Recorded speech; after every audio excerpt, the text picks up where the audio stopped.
최근에 와서 그 여자의 욕구는 비틀거렸다. 그 여자는 자기의 욕구가 지나치게 무모하고 비상식적이고 반사회적이라는 걸 그 욕구의 싹이 자기의 내부를 자극하기 시작하던 처음부터 깨닫고 있기는 했다. 그러나 그 여자로 하여금 그러한 욕구를 갖도록 해준 어떤 경험이, 그리고 인간이 지니고 있는 욕구는 그것이 어떠한 것이든지 그 속에 한 줄기 강렬한 빛을 발하고 있다는 자각이 그 여자로 하여금 그 무모하고 비상식적이고 반사회적이라고 생각되는 울타리를 감히 넌지시 넘도록 한 것이었다. 어느 시각, 어느 장소, 어느 사람들 사이에서는 그것은 결코 무모하지도 않으며 비상식적인 것도 아니며 반사회적인 것도 아닐 수 있으리라. 가령 그 여자는 포로 수용소를 탈출하고 싶어하는 포로를 상상한다. 그는 철조망의 한 곳이 허술한 것을 우연히 발견한다. 그것을 발견하자 그는 자기가 이 수용소로부터 탈출하고 싶어 했다는 걸 비로소 깨달은 것이다. 그는 계획을 세우고 준비한다. 그리고 예정했던 어느 달없는 밤에 그는 철조망을 넘어선다. 어느 입장에서 보면 그의 행위는 분명히 무모하고 비상식적이고 반사회적이다. 그렇다고 하여 그의 욕구가 완전히 부정되어야 할 것인가? 현주가 자기 몫의 허술한 울타리를 경험한 것은 8월 초순의 어느 날이었다. 그것은 이젠 어떠한 수단으로서도 정정할 수 없는 과거의 사실임에도 불구하고 그 여자는 그것이 대낮에 일어난 일이었다는 게 오히려 시일이 갈수록 더욱 믿겨지지 않는 것이었다. 물론 그것은 대낮이었다. 해도 긴 8월의 오후 3시경이었다.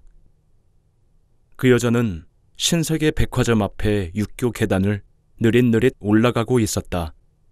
그 여자가 입고 있던 옷은 은행원의 제복이 아니라 분홍색 나뭇잎 무늬가 있는 원피스였다. 그 여자는 일주일 동안 얻은 휴가를 보내고 있는 중이었다. 그날은 휴가의 마지막 날이었다. 그 여자는 몇 시간 전에 시외버스에서 내렸었다. 휴가를 고향의 어머니 곁에서 보냈던 것이다. 모처럼의 휴가를 두고 그 여자의 계획은 너무나 많았었다. 그러나 그 계획들은 어느 것 하나도 실행되지 못하고 말았다. 처음의 계획에는 들어있지도 않았던 엉뚱한 곳에서 휴가를 보냈다.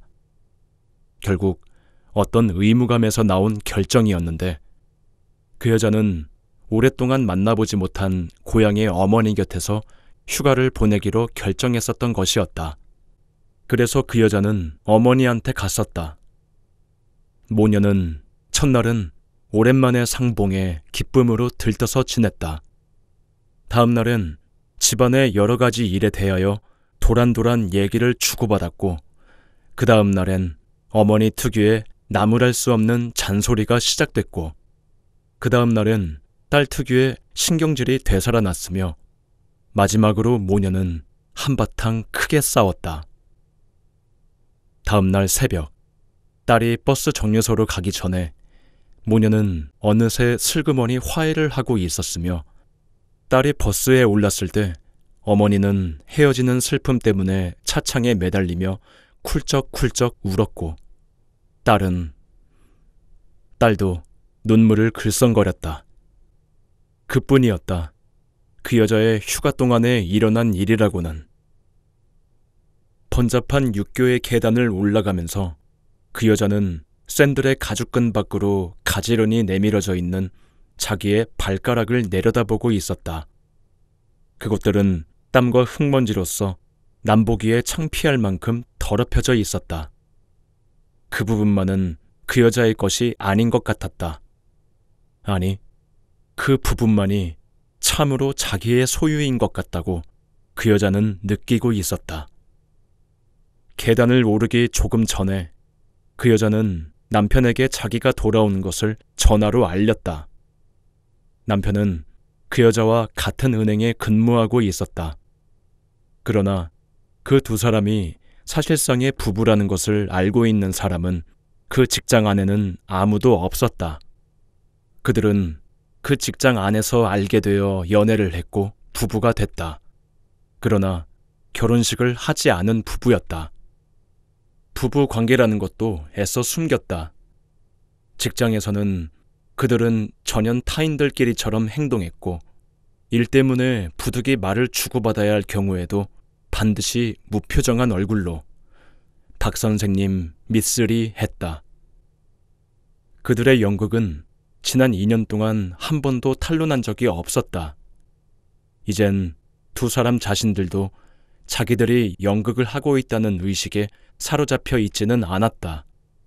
다른 사람들이 자기들의 관계를 눈치채지 못하도록 조심하는 것도 이젠 이미 습관이었다. 물론 불안한 습관이긴 했지만. 그들이 그러할 것을 처음 제안한 사람은 남편이 아니라 현주였다. 그 여자의 직장에서는 기혼 여성은 쓰지 않았다. 결혼을 하게 되면 여자 직원은 그 직장을 그만두거나 기혼 여성이어도 무방한 다른 직장으로 옮겨야 했다. 그러나 현주의 경우 두 가지 중 어느 것 하나도 할 자신이 없었다. 그 여자는 남편의 수입만으로서는 생활이 주는 평범한 행복을 얻어낼 수 없을 것 같은 불안에 사로잡혀 있었고 좀 더 저축이 불어날 수 있다는 가능성을 차버리고 싶지가 않았다. 남편은 처음엔 남자로서의 자존심을 내세웠으나 현주의 거의 호소에 가까운 주장으로서 자기의 자존심이 달래지고 나서는 그러기로 동의했다. 물론 언젠가는 그들은 남들과 마찬가지로 정식으로 청첩장을 돌리고 은행장을 주례로 모신 결혼식을 올릴 터였다. 현주는 퇴직금을 받고 즐거이 직장을 그만둘 것이며 남편에게 피임기구를 사용하게 하지도 않을 것이며 그때쯤은 개장이 되어 있을 남편에게 당신 밑에 있는 사람들 오늘 저녁 식사는 우리 집에 와서 하시라고 하세요. 라고 말할 터였다. 그것은 불안한 습관이 되어버린 그들 부부의 연극을 확실히 보상해주고도 남음이 있을 즐거운 꿈이었다. 그런데 왜 이렇게 더러워 보일까? 그 여자는 계단을 오르고 있었다. 이젠 직장을 그만둬야 할 때가 온 것일까? 저예요. 아침에 도착했어요. 퇴근하고 오실 때까지 잠자코 있으려고 했는데 보고 싶어서. 곁에 누가 있어요? 남편의 대답은 짧고 무표정했다.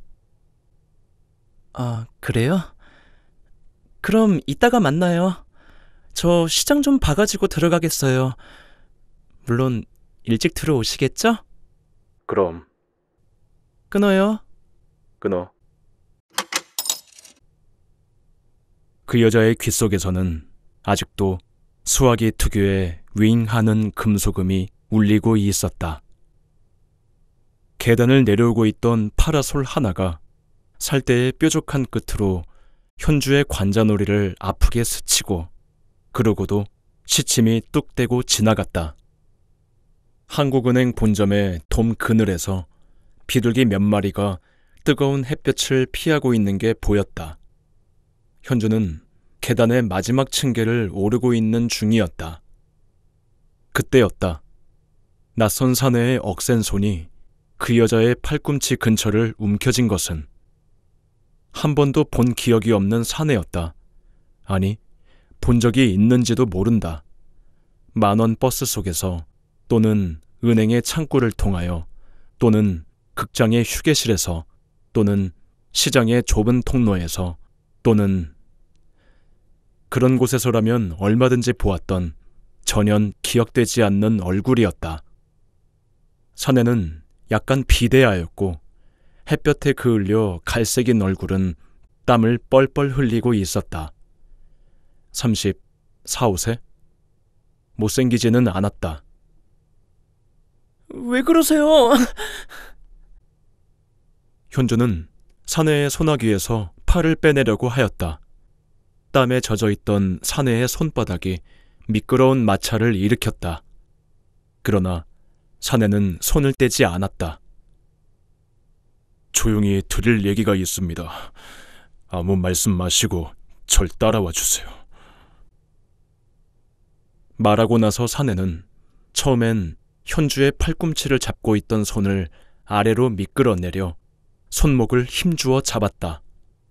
그리고 그 여자가 방금 올라왔던 계단 아래로 내려가기 시작했다. 그 여자는 휘청거리며 끌려 내려갈 수밖에 없었다. 사내의 절박한 표정에 속았던 것이 아니었다. 공포가 그 여자의 목구멍을 틀어막고 있었기 때문이었다. 뭔가 오해하고 있는 것이겠지. 이 사내가 품고 있는 오해가 내가 해명해 줄 수 있는 오해였으면. 왜 이러시는 거예요, 정말? 잠깐이면 됩니다.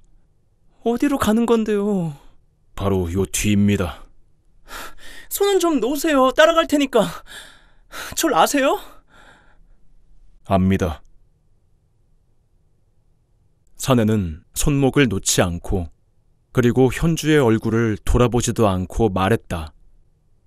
육교에서 팔꿈치를 잡고 말을 걸어오던 때를 제외하고는 그는 내내 여자를 돌아보지 않고 걸었다.